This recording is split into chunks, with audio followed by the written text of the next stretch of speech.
ಅಂತ ಹೇಳಿ ಕನ್ನಡ ರವೀಂದ್ರನಾಥ್ ಅವರು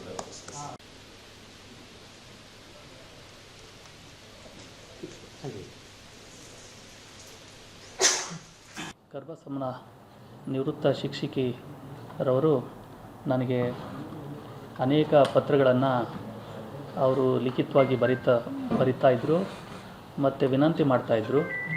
ನಾನು ನಿವೃತ್ತ ಯೋಧರಿಗೆ, ಗಡಿಯಲ್ಲಿ ದೇಶವನ್ನು ರಕ್ಷಣೆ ಮಾಡ್ತಾ ಇರ್ತಕ್ಕಂಥ ಯೋಧರಿಗೆ ನನ್ನ ನಿವೃತ್ತಿ ವೇತನದ ಹಣ ಮತ್ತು ನಾನು ಬಹಳ ವರ್ಷದ ಹಿಂದೆ ಒಂದು ಮನೆಯನ್ನು ಮಾರಿ ಅದನ್ನು ಬ್ಯಾಂಕ್ನಲ್ಲಿ ಇಟ್ಕೊಂಡಿದ್ದೆ. ಆ ಬ್ಯಾಂಕಲ್ಲಿದ್ದಂಥ ದುಡ್ಡನ್ನು ಜೊತೆಗೆ ಇನ್ನೂ ಒಂದು 4 ಲಕ್ಷ ರೂಪಾಯಿಯಷ್ಟು ಸೇರಿಸಿ ನಾನು ಒಂದು 10 ಲಕ್ಷ ರೂಪಾಯಿ ನಾನು ಹಣವನ್ನು ಕೊಡಬೇಕು ಅಂತ ಕೇಳ್ತಾಯಿದ್ರು. ಹಾಗಾಗಿ ಅವರ ಮನವಿಗೆ ಹೋಗೊಟ್ಟು ಇವತ್ತು ನಾವು ಅವರಿಂದ 10 ಲಕ್ಷ ರೂಪಾಯಿಯನ್ನು ಸ್ವೀಕಾರ ಮಾಡಿದ್ವಿ. ಅದನ್ನು ಭಾರತ ಸರ್ಕಾರದ ನಿವೃತ್ತ ಯೋಧರ ಒಂದು ಕಲ್ಯಾಣ ನಿಧಿಗೆ ನಾವು ಅರ್ಪಿಸೋರಿದ್ದೀವಿ.